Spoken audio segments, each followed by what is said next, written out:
આ તો તરસ્યાને કૂવો પોકારે છે એવું થયું ભાઈબંધ. તું રાહ જો, હું હમણાં જ આવ્યો.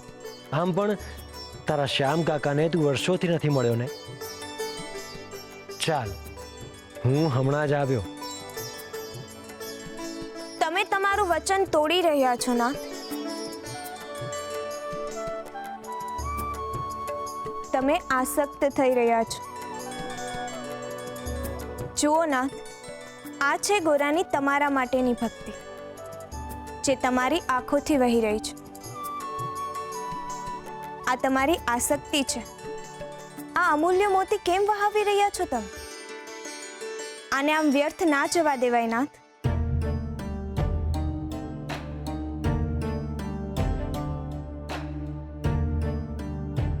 નાથ, તમે ગોરાને મળવા જવાનું વિચારી રહ્યા છો, પરંતુ તમે ભૂલી રહ્યા છો કે તમે આ જ કારણથી ગોરાથી દૂર રહેવાનું ગોરાને વચન આપ્યું હતું.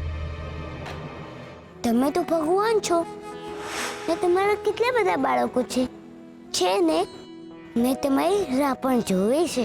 તો પછી આ દુવિધાનો માત્ર એક જ ઉપાય છે ગોરા.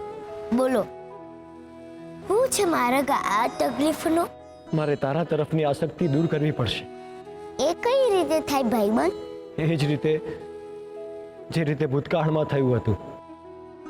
તારા તરફની આસક્તિને દૂર કરવા માટે મારે તારાથી દૂર જવું પડશે. આપણે અલગ થવું પડશે ભાઈબંધ. તમે જ બનાવેલા બંધનને તોડશો નાથ. કૃષ્ણ સ્વયં પોતાનું વચન તોડશે.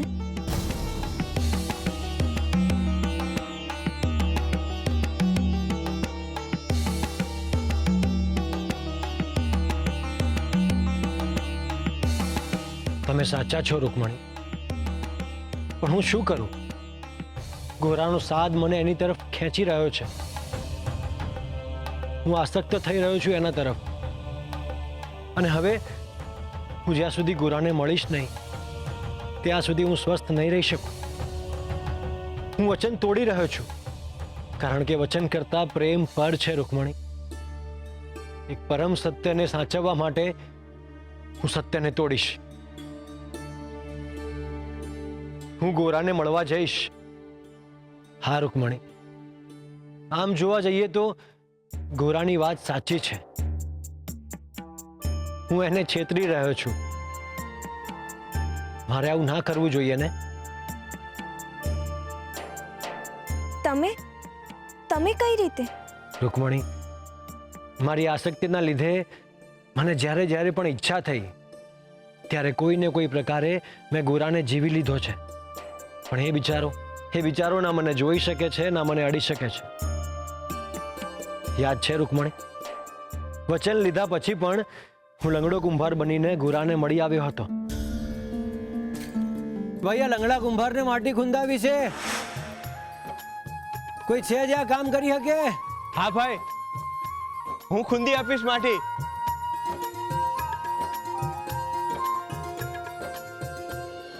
મારે કામની જરૂર છે, હું માટી ખૂંદી આપું?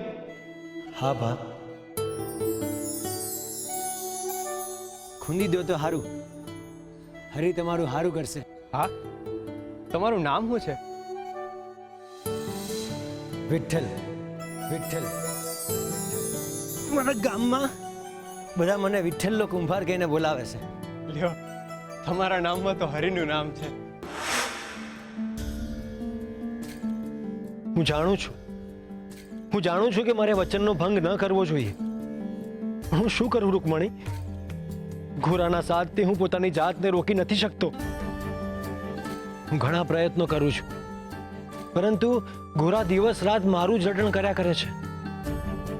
એની શ્રદ્ધા સામે મારું વચન ઝાંખું પડી જાય છે રૂકમણી. હવે તમે જ કહો, હું કેમ આસક્ત ન થઉં એની તરફ? ના, આનો તો એક જ ઉપાય છે.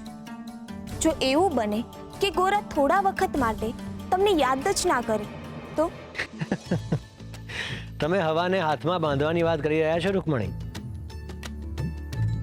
હું ગોરાના હોઠ અને હૈયાનો શણગાર છું. જ્યોત પ્રગટે પણ ખરી અને પ્રકાશ પણ ના પાથરે એવી વાત કરી રહ્યા છો તમે. છતાં જો આવું બને તો? એવું એક પળ માટે પણ શક્ય નથી રૂકમણી. એક પળ માટે ને, એક આખા દિવસ માટે જો એ તમને યાદ જ ના કરે તો? હું આવું વિચારી જ નથી શકતો. આ તદ્દન અશક્ય છે રૂકમણી. અશક્યને શક્ય કરવું જરૂરી છે ના. આ આખા બ્રહ્માંડના અસ્તિત્વનો સવાલ છે.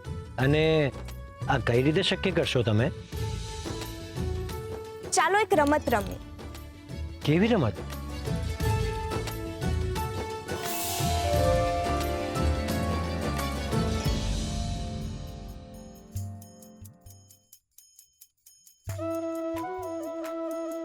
આ શું રૂકમણી? રમતનો નિયમ એવો છે કે આ એક દિવસમાં ગોરા જેટલી વાર તમારું નામ લે એટલી કોડી તમારી,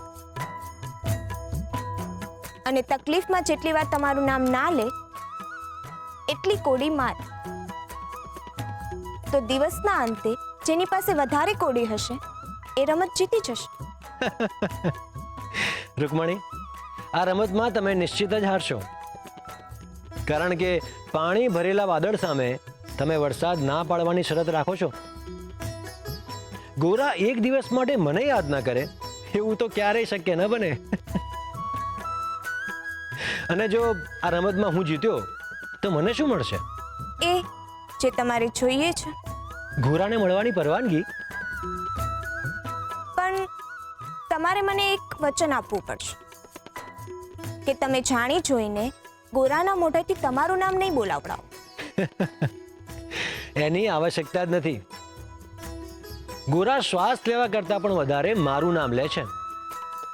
પણ હા, તમારા આત્મવિશ્વાસના હું વખાણ કરીશ. હવે મારે એ જોવું છે કે ગોરા એક દિવસ માટે મારું નામ ના લે, એના માટે તમે શું કરશો? જોતા જાઓ, તમારી જિજ્ઞાસા હમણાં જ શાંત થઈ જશે.